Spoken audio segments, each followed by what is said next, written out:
João 15, de 1 a 4.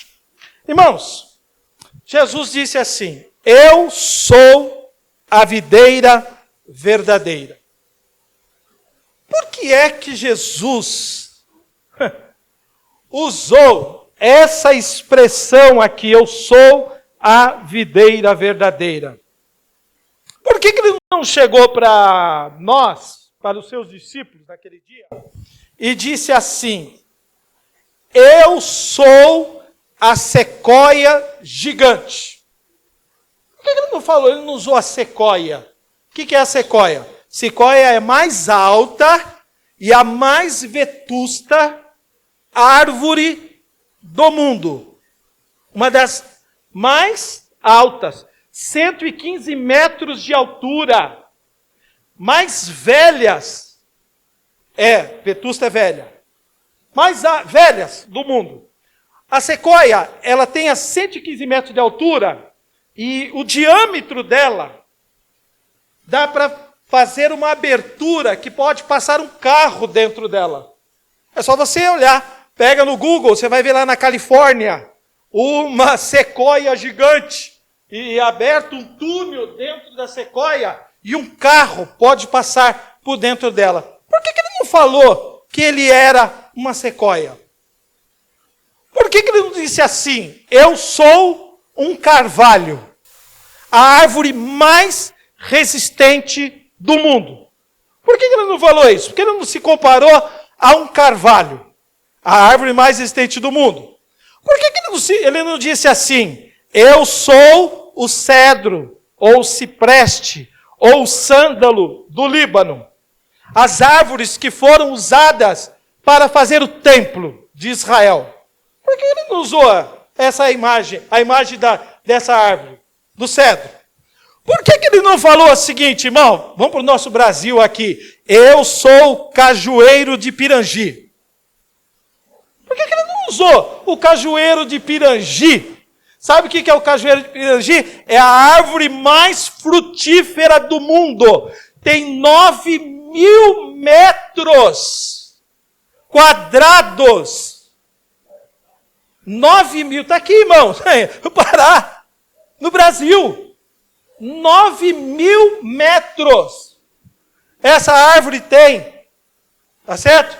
Escuta aqui, de extensão.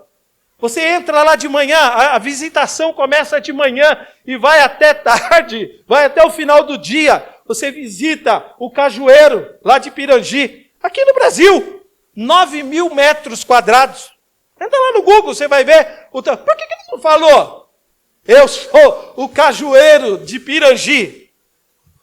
Ou tantos tipos de árvores que ele podia ter usado. Árvores que produzem madeiras, flores, sombra, frutos, árvores medicinais. Mas ele disse assim, irmãos: eu sou a videira verdadeira. Se ele usou essa expressão, é porque tem alguma coisa aqui para mim e para você nessa noite. Porque ele usou essa expressão. Ele que criou todas as árvores lá no Jardim do Éden. Ele que criou tudo no Jardim do Éden. Por que ele vai usar essa figura? Porque ele compara com a videira. A videira, irmãos, ela representa ele e representa a igreja. Ele faz uma representação no Evangelho de João. Você sabe que ele usou 7 vezes a palavra eu sou. A identidade dele. Quando ele quis se identificar para os homens, quando ele quis mostrar a sua identidade, quem ele era, ele usou 7 vezes. E essas 7 vezes indicam, define Deus quem ele é. A primeira que ele usou foi: eu sou o pão da vida. Ele usou o pão da vida. E essa vida não é a vida bios. Não é a psique, a vida da alma. Ele falou: eu sou a Zoe, a vida eterna. Ele usou essa expressão aqui.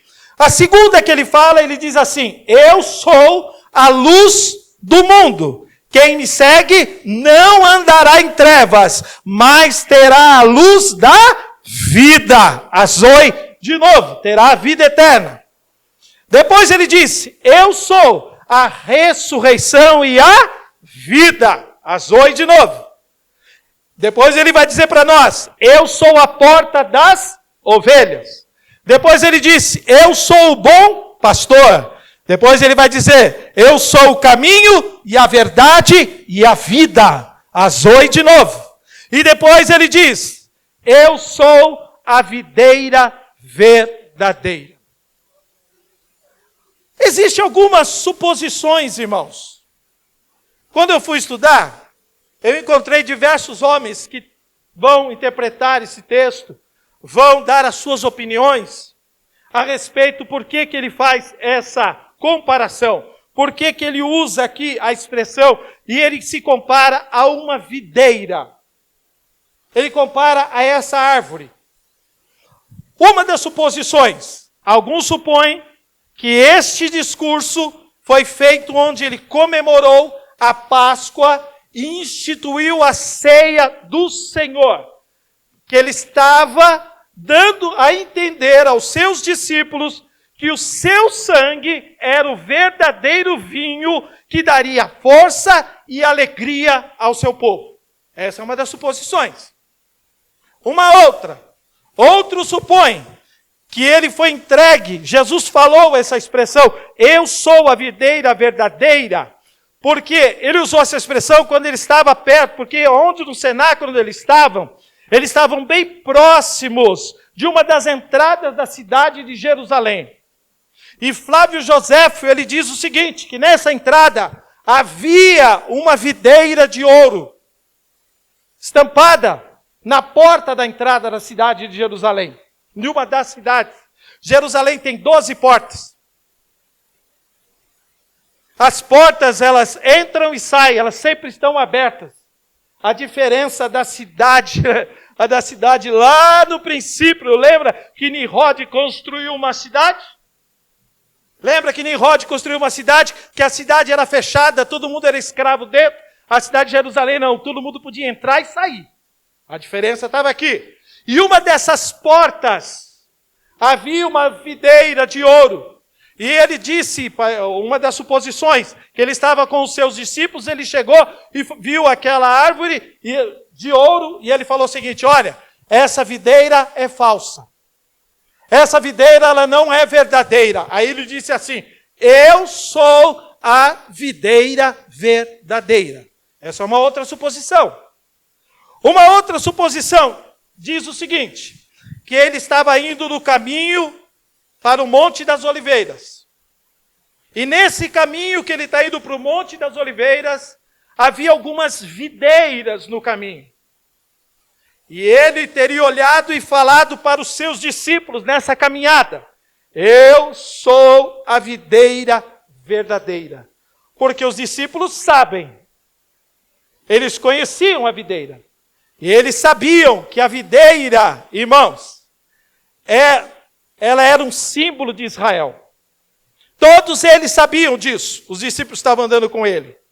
A gente não sabe qual é o objetivo que ele quis. Ele usou essa expressão, ele está dizendo para os seus. Ninguém chega no consenso. Mas nós sabemos, pela palavra de Deus, lá no Antigo Testamento, no livro do profeta Isaías, a gente vai ver que ele fala que a videira é Israel. Quando você lê o livro do profeta Isaías, do capítulo 1 até o capítulo 39, você vai ler os relatos históricos de Israel. Mas do capítulo 40 até o 66, você vai ver que o texto muda e ele fala do servo sofredor. Vamos para Isaías capítulo 5, versos de 1 a 7. Quer ver? Vamos dar uma olhada no texto da palavra de Deus. Isaías, capítulo de número 5, os versos de 1 a 7, diz assim. Ora, agora cantarei ao meu amado o cântico do meu amado a respeito da sua vinha. O meu amado teve uma vinha num outeiro fertilíssimo. Sachou-a, limpou-a das pedras e a plantou de vides escolhidas. edificou no meio dela uma torre, e também abriu um lagar. Ele esperava que desse uvas boas, mas deu uvas bravas. Quer ver? Olha a continuação do texto. Agora, pois, ó moradores de Jerusalém e homens de Judá, julgai, vos peço, entre mim e a minha vinha. Que mais se podia fazer ainda a minha vinha que eu lhe não tenha feito? E como esperando eu desse uvas boas, veio a produzir uvas bravas? Agora, pois, vos farei saber o que pretendo fazer à minha vinha. Tirarei a sua sebe, tirarei a sua cerca. Eu vou tirar a cerca da minha vinha. Olha só. Para que a vinha sirva de pasto. Todo mundo pode vir andar por ela e acabar com ela e fazer pasto dela. Os animais podem vir e pastar na minha vinha, pode destruir ela do jeito que eles quiserem. Vai virar pasto a minha vinha. Derribarei o seu muro, para que seja pisada. Torná-la-ei em deserto. Não será podada nem sachada, mas crescerão nela espinheiros e abrolhos. Às nuvens darei ordem que não derramem chuva sobre ela. Porque a vinha do Senhor dos Exércitos é a casa... Olha lá, é Israel. Ele está falando que a vinha lá no Antigo Testamento é Israel. E ele está fazendo um prenúncio daquilo que ia acontecer quando eles fossem para a Babilônia. Daqui a pouco eles seriam destruídos. Daqui a pouco Deus tiraria a cerca e Israel seria pisado. Isso aconteceu. Se cumpriu literalmente o que está escrito aqui nesse texto. E os homens de Judá são os que... e os homens de Judá são a planta dileta do Senhor. Ele está falando que a tribo de Judá aqui embaixo, ele tinha algo especial com a tribo de Judá, da onde veio Jesus. Este desejou que exercessem juízo. Eis aí, quebrantamento da lei, justiça, e eis aí, clamor. Até o verso 7 só. Pra vocês verem. A Bíblia diz no Antigo Testamento que a vinha era Israel. E ele está caminhando com os seus discípulos. Provavelmente, ele está jogando na mente dos seus discípulos, dizendo o seguinte: olha, Israel era a vinha que eu quis plantar. Israel deu uvas bravas. Israel, uvas ruins. Ela não produziu aquilo que eu gostaria que Israel produzisse. É por isso que Israel passa o que passa hoje. É por isso que Israel, irmãos, eles não têm paz, irmãos. Ele só vai ter paz o dia que Jesus voltar e colocar o seu trono lá em Jerusalém. Só isso. Quando Israel vai ter paz. Enquanto Jesus não voltar, Israel não vai ter paz. Ele fala que ele produziu uvas bravas. Por isso que ele passou para a igreja hoje. Agora ele diz: eu sou a videira verdadeira. A primeira menção de vinha na Bíblia, irmãos, nós temos em Gênesis capítulo 9, o verso de número 20. Gênesis 9, verso de número 20. A primeira menção de vinha na Bíblia. Olha esse texto. Gênesis 9, 20. Eu tenho que dar essa introdução para vocês. Eu tenho que dar essa base para vocês. Eu tenho que dar esse introdutório para vocês, para a gente chegar onde a gente quer chegar aqui dentro desse texto. Olha o que diz 9:20. Primeira menção de vinha na Bíblia. Sendo Noé lavrador, passou a plantar uma... E o que aconteceu? Ele encheu o caneco. Fez um vinho, bebeu demais, deu uma confusão lá na casa dele, ele e um dos seus filhos, e houve uma maldição na casa dele. Interessante, a primeira vez que tem vinha na Bíblia, trouxe destruição. Primeira vez que foi mencionado, vinha na Bíblia, qual foi a consequência? Destruição. Houve um problema com a família, um dos seus filhos, lembra? Um dos seus filhos viu ele nu.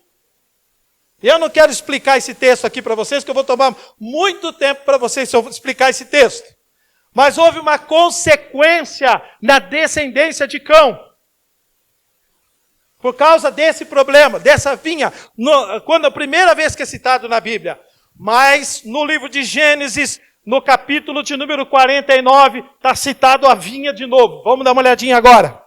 Gênesis 49, dos versos de 8 a 12. Olha o que está escrito aqui nesse texto. Gênesis capítulo de número 49, versos 8 a 12. Aqui, Jacó, ele está diante dos seus filhos e ele está proferindo a bênção para os seus filhos, para os seus 12 filhos. Aquilo que ia acontecer com as tribos, aquilo que ia acontecer com o futuro de cada um dos seus meninos. Ele está perto para morrer e ele chama todos os meninos e ele profere a profecia daquilo que vai acontecer no futuro de cada um dos seus filhos. E aqui ele está falando para Judá. E olha o que ele diz aqui. Teus irmãos te louvarão. Porque Judá significa louvor. Judá significa louvor. E ele diz assim, os teus irmãos te louvarão. A tua mão estará sobre a cerviz de teus inimigos. Os filhos de teu pai se inclinarão a ti. Ele está fazendo uma profecia que da descendência de Judá, todas as outras tribos um dia se inclinar diante dele. De Judá veio quem? Veio Jesus. E todo mundo realmente se inclinou perante ele, irmão. Olha lá, Jacó está fazendo uma profecia para os filhos. Vamos ao verso 9. Judá é leãozinho. Jesus não é o leão da tribo de Judá? Jesus é o leão da tribo de Judá. Judá é leãozinho, da presa subsiste. Filho meu, encurva-se e deita-se como leão, e como leoa, quem o despertará? Olha o verso 10 agora. O cetro, o bastão real, cetro, um rei, para reinar na antiguidade, ele tinha uma coroa, ele tinha um trono, ele tinha uma capa e ele tinha um cetro.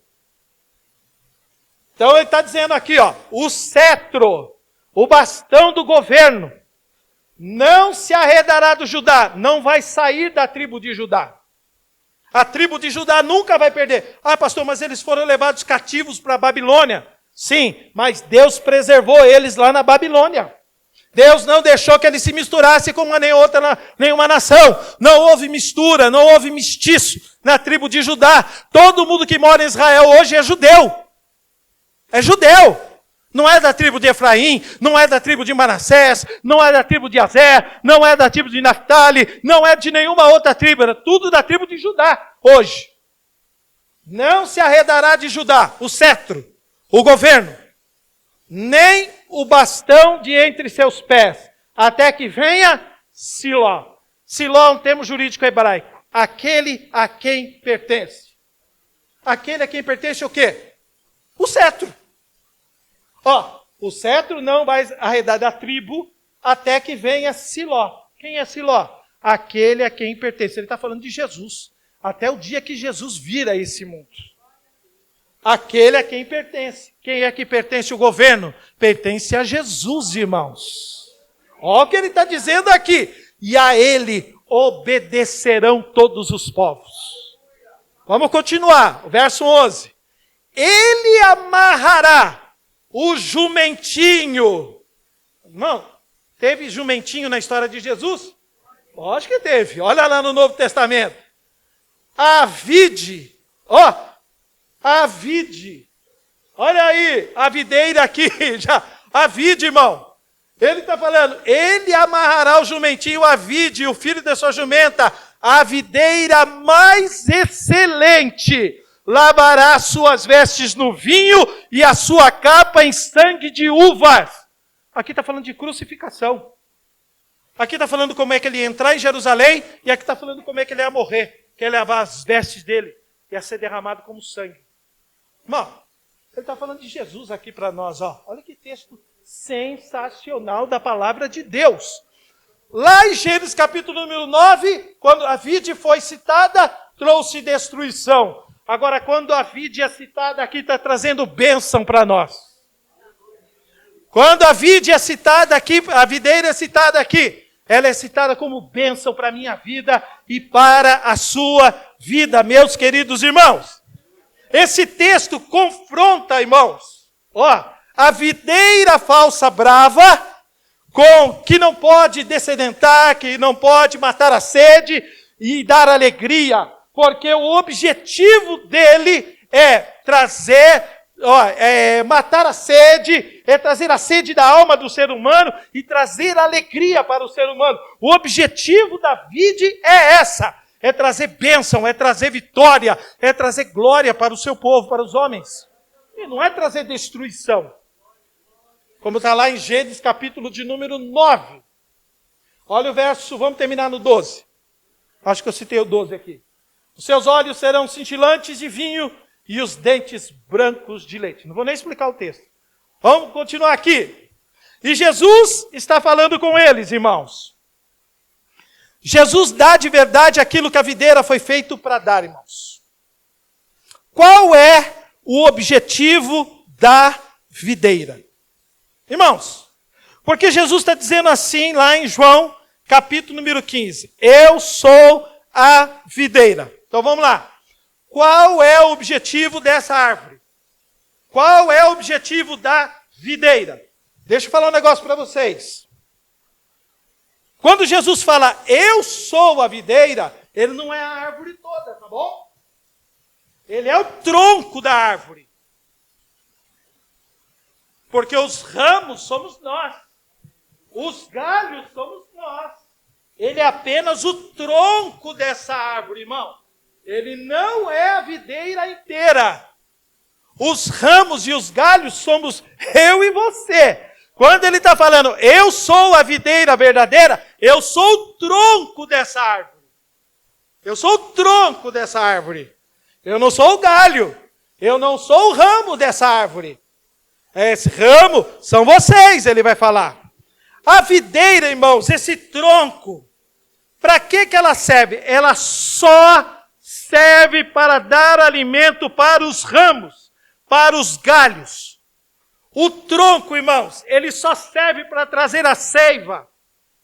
Quando você entra lá no dicionário, você vai ver lá, água, que o tronco traz água, traz nutrientes, traz hormônios, traz oxigênio e traz gás carbônicos. Alimentos que ele tira da terra para poder alimentar os galhos, para poder alimentar os ramos. Olha só, é só para isso que ele serve. A videira tem um só objetivo: produzir vida nos ramos. Por isso a videira, que é o tronco, ele não dá fruto. Quem dá fruto, irmão, são os ramos, são os galhos. A videira, diferente da jabuticabeira, né? Que dá no tronco, não dá? Ele não dá fruto nenhum. O único objetivo dele é produzir energia, é produzir vida nos galhos, é produzir vida nos ramos. É o objetivo dele, do tronco. Quando ele diz, eu sou a videira verdadeira. Para quem que Jesus está falando isso daqui, irmãos? Para os seus discípulos. Ele está conversando com eles e ele está falando assim, eu sou a videira verdadeira. E ele diz assim, e o meu pai é o lavrador. Então ele está dizendo, eu sou o tronco, eu sou a cepa, eu sou o tronco. Agora surgiu um outro personagem na história. E o meu pai é o lavrador, é o agricultor. Aqui a palavra lavrador, agricultor no grego, é o georgos. Eu tenho que escrever isso aqui para vocês. Por quê? Georgos. Significa isso, pastor? A terra sendo trabalhada. É aquele que trabalha a videira na terra, adubando, amparando, defendendo a videira de fungos e pragas. Diz que o pai que é o agricultor, ele é esse geórgos. A palavra agricultor é aquele que está trabalhando a terra para sustentar o tronco, para o tronco dar vida para os galhos. Então é o Pai que está trabalhando na pessoa de Jesus e está trabalhando em mim, está trabalhando em você, através da pessoa bendita de Jesus Cristo. Ó, é isso que o texto está mostrando para nós. Vamos acompanhar aqui esse pensamento do texto. Por isso, irmãos, que Deus designou o seu Filho como fonte de bênção para toda a humanidade do reino de Deus. Não é fora do reino de Deus, não. No reino de Deus, quem é que traz fonte, quem é que traz energia, quem é que traz poder, quem é que traz graça, nutriente, proteção para mim e para você? Jesus. Jesus. Não é ninguém mais. Ninguém mais. É o Pai que fez isso daqui na vida de Jesus. O Pai tem o maior interesse na igreja. Ele tem interesse de abençoar a igreja, tem interesse de abençoar a minha vida e abençoar a sua vida. Agora vamos para o verso de número 2. Agora, irmão, aqui nós estamos diante de um grande problema. Olhe o verso de número 2. Todo ramo, todo galho, que estando em mim, não der fruto, ele o corta. E todo que dá fruto, limpa, para que produza mais. Irmão, esse é um dos textos mais emblemáticos da Bíblia. Esse é um dos versos mais emblemáticos do texto da palavra de Deus. Você quer ver? Olha só o que algumas pessoas dão de opinião a respeito desse verso. Tanto é que as opiniões divergem nesse texto, quando chega nesse verso de número 2.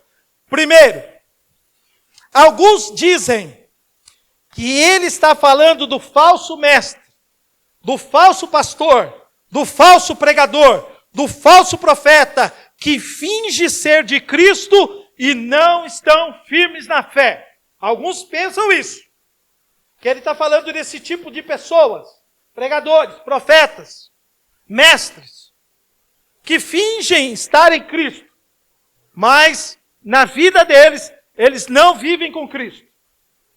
Segundo, outros afirmam que alguns que perdem a salvação porque não dão fruto, que é o que está escrito aí, né?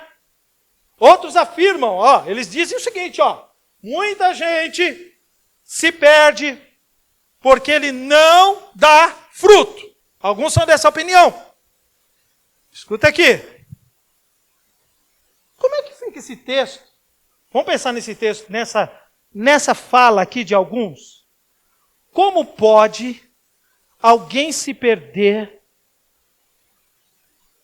estando em Cristo? Só pode se perder quem não está em Cristo. Porque quem está em Cristo, aquele que vier a mim, de maneira nenhuma lançarei fora. E a Bíblia ela não se contradiz. De duas ou uma, o cara não está em Cristo. Se alguém aqui da igreja se perdeu, alguém que você conhece se perdeu, está fora da igreja, está afastado dos caminhos do Senhor. Irmãos, qual é o lugar que mais tem ateus? Falei até para o Lucas hoje. É dentro da igreja. Um dos lugares que mais tem ateus é a igreja. Crê em Deus, mas os atos provam que não crê. Os seus atos provam que você não crê em Deus. Os atos que você faz. Os seus atos provam que você não acredita em Deus. Você fala, você canta, você professa, você diz para todo mundo, que frequenta até uma igreja. Mas os atos nossos, às vezes, provam que a gente não acredita em Deus. Porque se a gente acreditasse mesmo, a gente não fazia o que a gente fala, a gente não fazia o que a gente faz, a gente não diria o que a gente diz e a gente não pensava o que a gente pensa. E aí, irmãos, ele disse o seguinte, Jesus falou, aquele que está em mim é nova criatura. As coisas velhas Se passaram. Eis que tudo se fez? É uma nova pessoa. Quem está em mim é uma pessoa diferente. Como é que uma pessoa pode estar em Cristo e não dar fruto, Robson? Tem alguma coisa que está errada. Essa pessoa não está em Cristo. Vamos pensar um negócio aqui, quer ver? Não dá, esse negócio do pai lançar fora não tem certo. Eu tenho 3 filhos. Aí sabe o que aconteceu? Marlene, eu cheguei um dia e falei o seguinte, quer saber uma coisa? Eu deserdei vocês 3. Aliás, eu não tenho nada para deserdar, mas deserdei vocês 3. Aí um dia eu cheguei para os 3 e falou o seguinte, olha, não quero nem saber de vocês, virei as costas para os 3. Eles deixaram de ser meus filhos? Por que eles não deixaram de ser meus filhos, irmão? Porque geneticamente, na genética deles, está o meu DNA. Não existe possibilidade, não tem como. Não tem como eu deserdá-los, não tem como eu virar as costas. Eu posso até virar as costas, eu posso até não vê-los, eu posso até não querer estar com eles, eu posso nunca mais querer vê-los. Mas eles vão continuar sendo os meus filhos. Irmão, só é afastado dele quem não é filho dele. Porque é o seguinte, ou nós temos a genética de Deus na nossa vida, ou nós não temos a genética de Deus na nossa vida.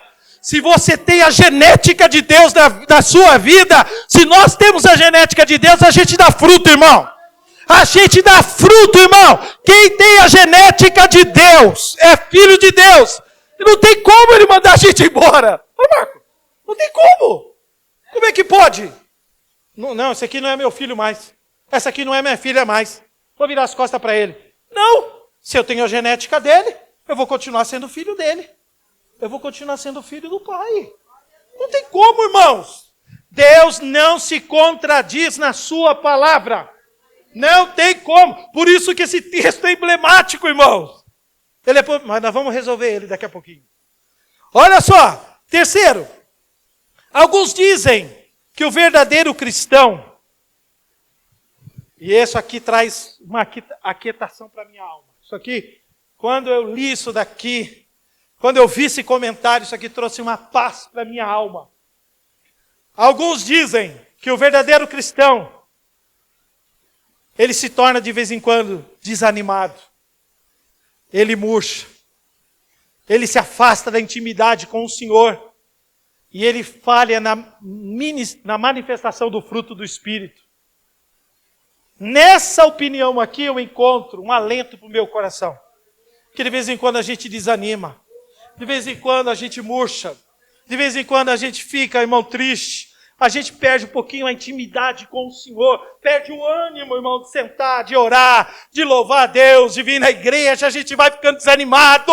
A vida vai acabando com a gente. E a gente vai perdendo essa intimidade com Deus.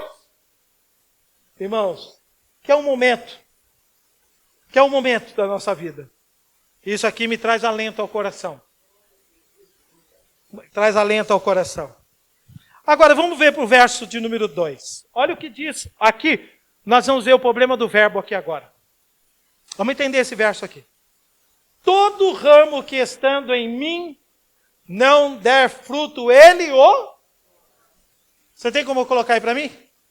Olha no grego, qual é o verbo que está a palavra corta? Quem tem a strong aí já pode vai vendo aí, Marcão, para ver aí. Eu podia falar aqui para vocês, mas eu quero que ele coloque aqui na tela, porque a gente não trouxe a Bíblia ainda para a gente jogar aqui e abrir no grego para vocês. Vamos ver se é o airo. Preste atenção no que eu vou dizer para vocês. Esse verbo ele é muito usado na Bíblia, principalmente no Novo Testamento. Ele é usado aqui nesse texto. Ele é usado lá em João, capítulo número 1, verso 29. Eis o Cordeiro de Deus que tira o pecado do mundo. Quando João proferiu a respeito de Jesus, ele falou a respeito que tira, que corta, que arranca o pecado do mundo. São as duas únicas vezes que eles são traduzidos para cortar e para tirar. Todas as outras vezes que esse verbo é traduzido na Bíblia, ele é traduzido como levantar, elevar, erguer. Quando ele cita aqui, ele está querendo dizer o seguinte: todo ramo que estando em mim não der fruto, eu vou erguer. Presta atenção aqui agora.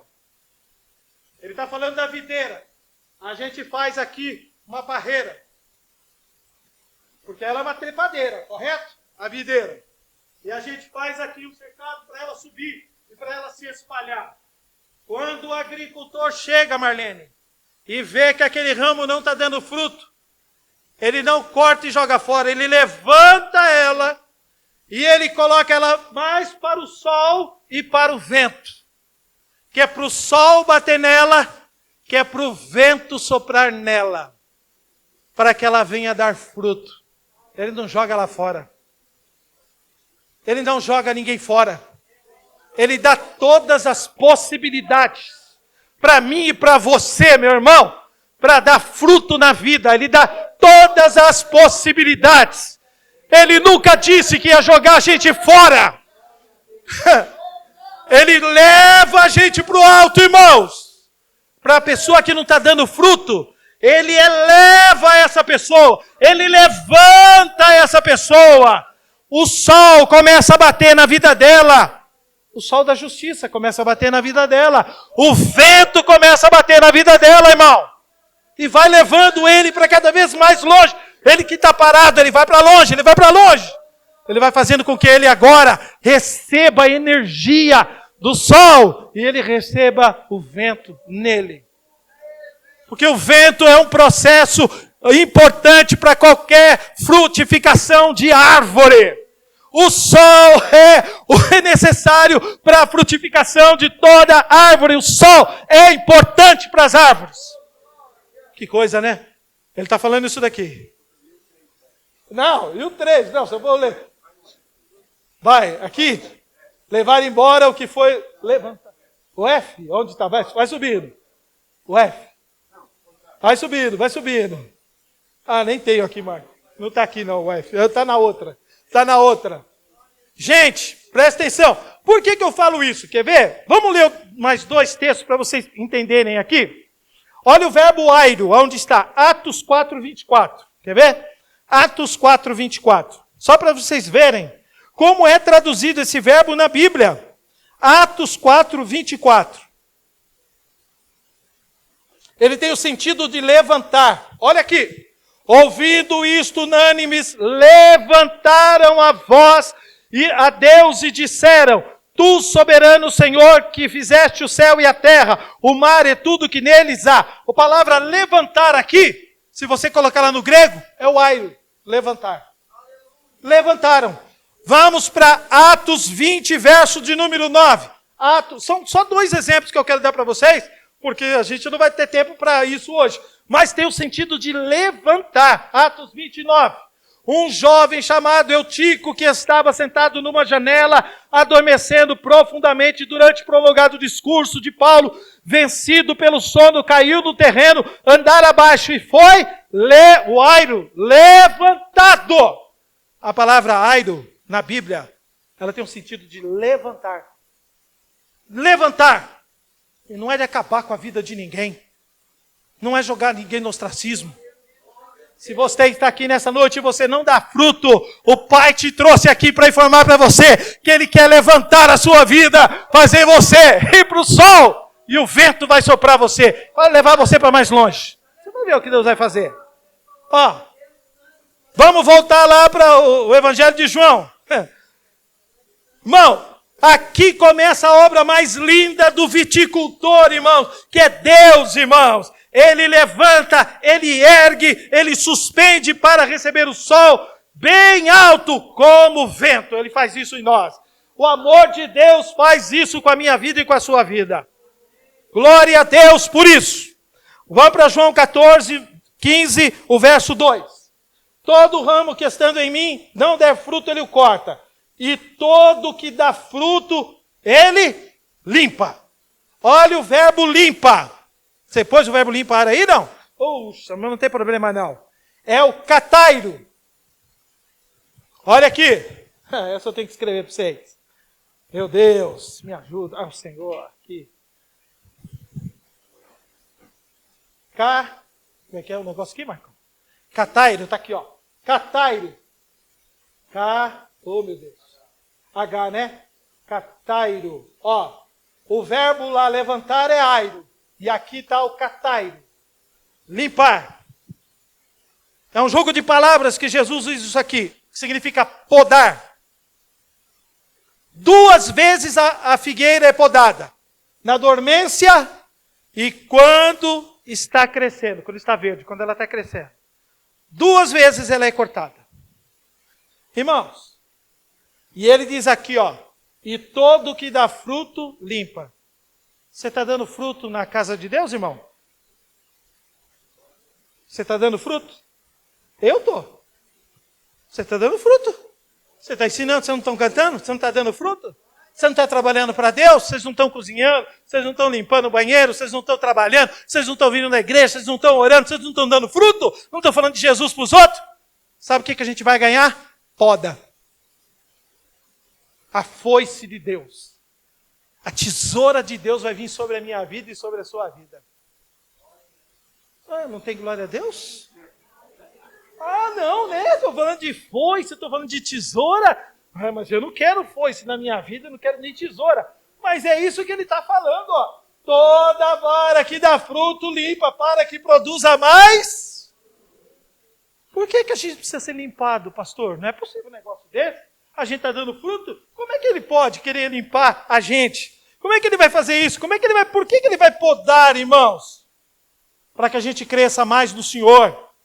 O Pai vai nos limpar, irmãos. Porque quem está dando fruto, irmão, fica abestado.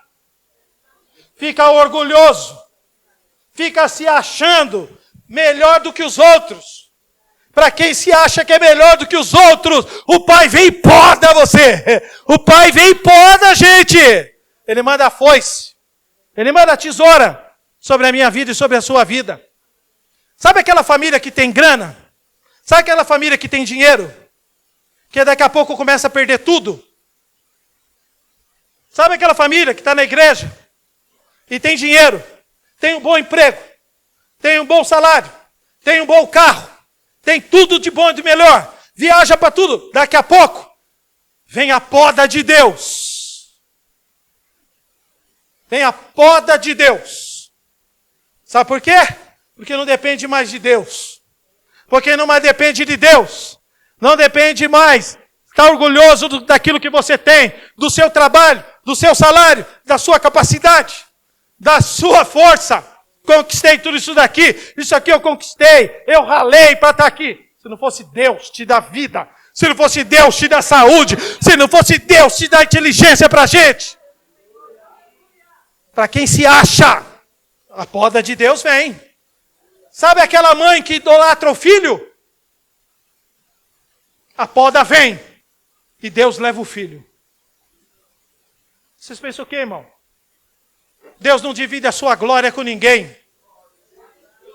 Deus não divide nada com ninguém, irmão. Não idolatre não, irmãos. A gente idolatra ministério, a gente idolatra tanta coisa na vida. A gente idolatra nossa posição, a gente idolatra. É roupa, é comida, é tudo, irmão. A gente vai idolatrando. O eterno Deus vem e arranca da nossa vida. Para aquilo que a gente dá mais valor do que Ele. Para aquilo que nós dermos mais valor do que Ele, irmãos. Deus vem e vai arrancar da nossa vida. A poda vem. A poda vem. A tesoura, a foice de Deus vem, irmão. Pode esperar. Ele disse aqui para nós, ó. E todo que dá fruto, limpa. Para que produza e dê mais. Pelo amor de Deus, irmãos. De vez em quando a gente é crente, estamos trabalhando para Deus, estamos servindo a Deus, e o bicho está pegando na nossa vida e a gente não entende. É o eterno podando a minha vida e a sua vida. Para que a gente cresça, para que a gente produza mais fruto, para que a gente fique melhor, irmãos. para que a gente fique melhor, irmãos. Deus vai trabalhar nos ramos, irmãos, até que ele frutifique, irmãos. Deus nos tira do comando das coisas, para que o nosso Pai tenha o controle de tudo na nossa vida. Ó, Deus tira o comando de nós, de todas as coisas, para que o comando de tudo na nossa vida seja Ele. Ele que comanda tudo. Ele que comanda a família, Ele que comanda o trabalho, Ele que comanda a vida da igreja, Ele que comanda tudo. Então Ele arranca da gente. Ele arranca da gente para que o comando seja dele. Senhor, pega aí o comando do negócio. Verso 3. Vamos para o 3. Vós já estáis limpos pela palavra que vos tenho. Vós já estáis. Qual é o agente da nossa purificação, irmão? Qual é a foice? Qual é a tesoura que ele usa? A palavra. Aí, irmão, voltamos para a palavra de novo. Não tem jeito, não dá para fugir, irmão. Não dá para fugir dela. Aliás, na nossa escola bíblica de liderança esse ano vai ser sobre a palavra de Deus. A gente vai focar a palavra de Deus na nossa escola de líderes. Esse ano, cada 2 meses, fevereiro, depois abril, depois junho, né? E vai aí, 2 em 2 meses, a gente vai se reunir aqui no último sábado de cada mês para estudarmos a palavra de Deus, os temas específicos na nossa liderança. Quer ver um texto da palavra de Deus? João capítulo 13, verso de número 10. João 13, 10. Declarou-lhe Jesus, João 13, quem já se banhou não necessita de lavar senão os pés, quanto ao mais está todo limpo. Vós já estáis limpos, mas não todos. Ele está falando de Judas, porque Judas estava na reunião, e ele está dizendo para os discípulos que todo mundo havia sido limpo, menos um só, que não havia sido limpo. Judas estava no meio deles, então ele não tinha sido lavado pela palavra de Deus. Ó, uma pergunta aqui para você nessa noite. Você já está limpo? Você recebeu o Senhor Jesus como Salvador da sua vida? Eu não estou perguntando se você está na igreja. Eu não estou perguntando se você está aqui na igreja, se o seu pai te arrasta para a igreja, se o seu marido te arrasta para a igreja, se a tua esposa te arrasta para a igreja. Eu não estou perguntando isso. Eu estou perguntando se você já entregou a sua vida para Jesus. Sua vida para Jesus. Irmãos, sabe por quê? Porque você precisa ser enxertado nessa videira chamada Jesus. Nós todos que estamos aqui precisamos estar enxertados nessa videira chamada Jesus. Você sabe que, e Ele, irmãos, Ele vai nos levar até a cruz, para desfazer o Adão de dentro de nós. Nós que somos servos do pecado, Ele vai arrancar o pecado da nossa vida, Ele vai fazer coisas extraordinárias de nós. Interessante, quando Jesus estava na cruz, Ele recebeu 3 propostas para descer da cruz. Os religiosos falaram para Ele assim, desce da cruz. O soldado que estava do lado, desce da cruz.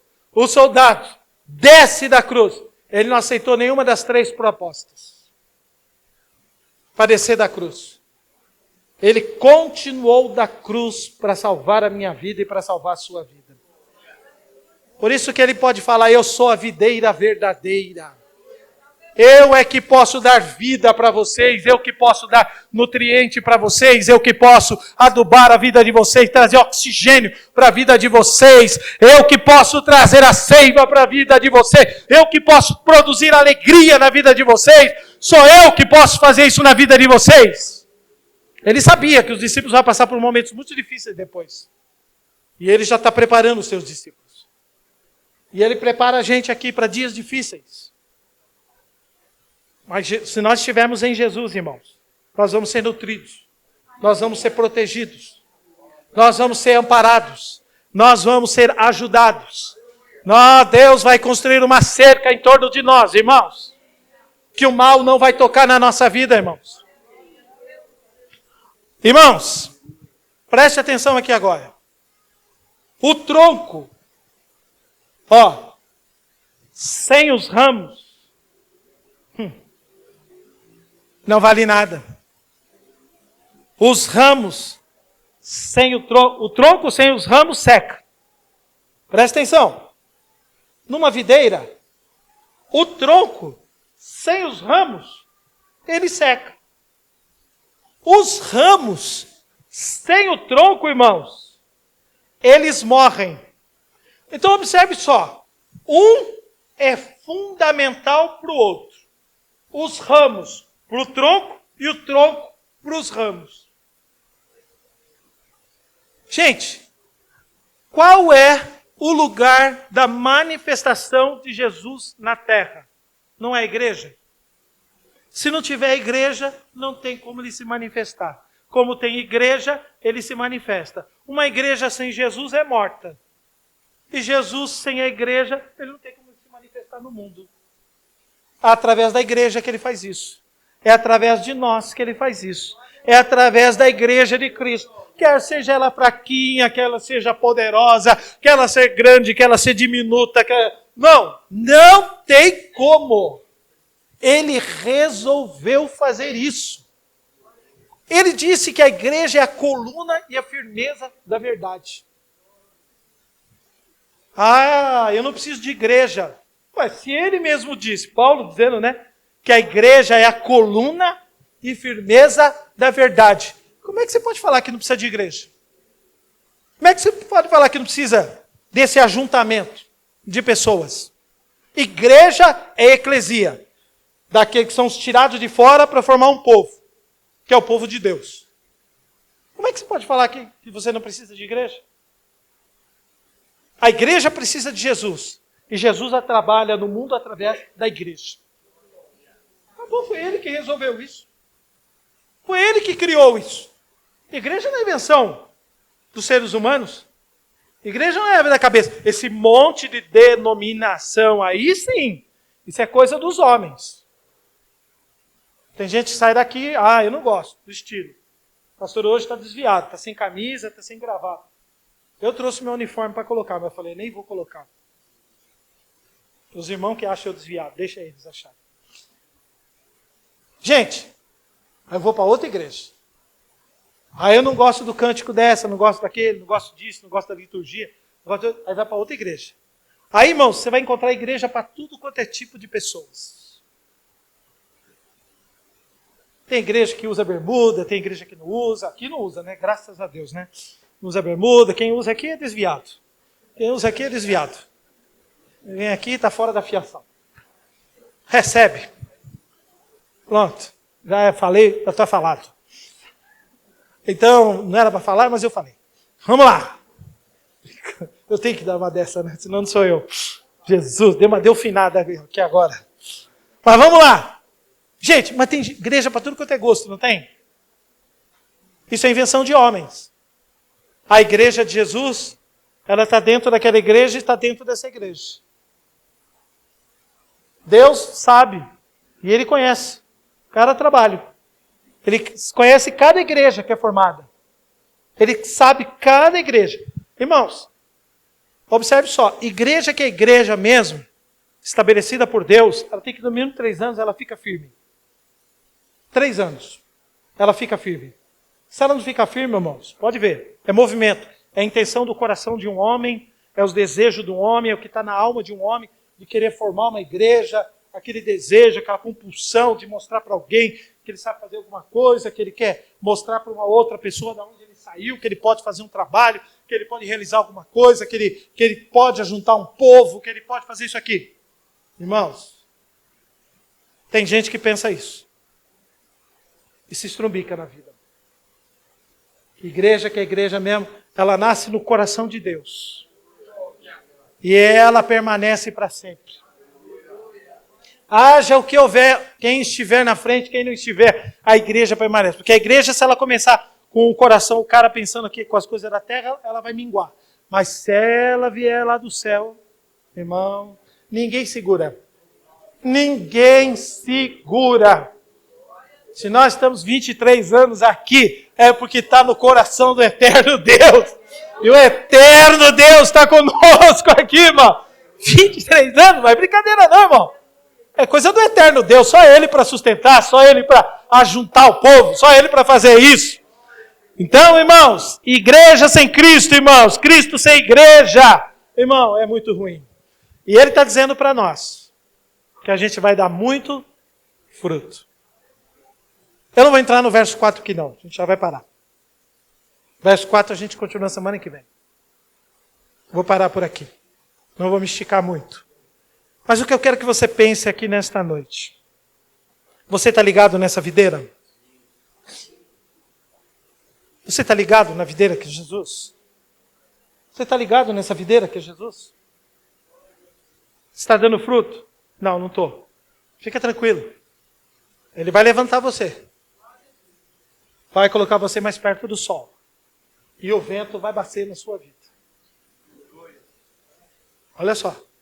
Você está dando fruto? Amém? Fica tranquilão, feliz que Ele vai podar você. Vai vir poda. Vai vir poda. Vai vir poda para a minha vida e para a sua vida. O importante é a gente entender que aquilo que ocorrer na minha vida e na sua vida é a poda de Deus. Mas a poda de Deus não é para acabar com a gente, é? É para que a gente dê mais? Para que dê mais fruto. Então eu acredito que o eterno Deus hoje está falando aos nossos corações, ao meu coração e ao seu coração. Que nós estamos ligados nessa videira verdadeira que é Jesus. Nós acreditamos nele, irmãos. E eu estou feliz que eu estou dando fruto. E eu sei que a poda de Deus vai vir. Sabe por quê? Para melhorar, irmãos. Para melhorar o meu caráter. Melhorar a minha vida. Para melhorar o meu trabalho. Melhorar o ministério. Melhorar qualquer coisa que Deus quer melhorar na minha vida. E na sua vida, irmão. E você que não está dando fruto. Deus vai levantar você de uma maneira extraordinária.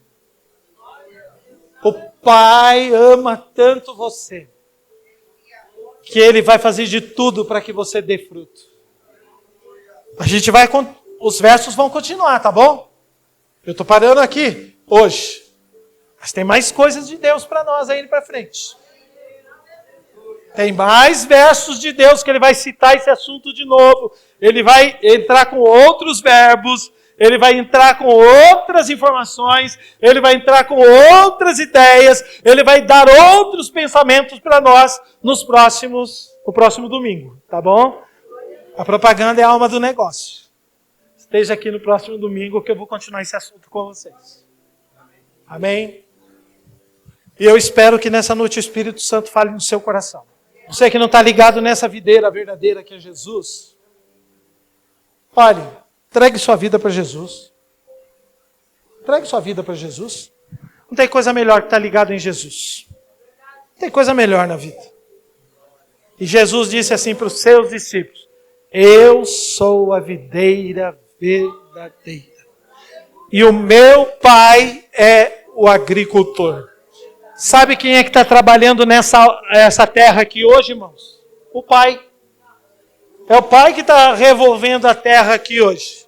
É o Pai que está trabalhando na terra, mexendo na terra, mexendo na igreja hoje aqui, arando a igreja, irmão. Você já viu que o agricultor vem e joga pedra fora, o agricultor arranca uma erva daninha, o agricultor ele vem e joga tudo que é porcaria que aparece ali na terra, o agricultor vem e vai jogando. O Pai está fazendo isso aqui hoje conosco aqui, ó.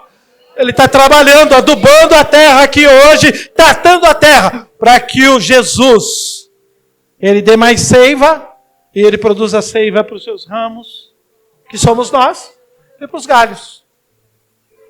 E fazendo com aqueles que não estão dando fruto, ele levanta. E aqueles que estão fruto, ele vai limpar. Então é pior para nós, parece, não parece que é pior para nós? É nada, irmão. Para que a gente dê mais frutos. E eu peço que o Espírito Santo ministre fortemente no seu coração. Peço que o Espírito Santo ministre fortemente na sua vida.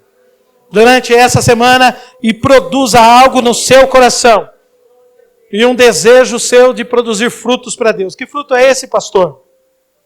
É os frutos que está escrito lá em Gálatas, né? É os frutos que estão escritos em Gálatas. Hoje eu não vou tratar desse assunto, mas está lá em Gálatas. Que são os frutos do Espírito. Paulo entendeu isso daqui. E Paulo relatou para nós quais são os frutos do Espírito que a gente deve produzir. Se a gente produzir isso, irmãos, o nosso Pai está sendo glorificado. O nosso Pai está sendo exaltado. Amém?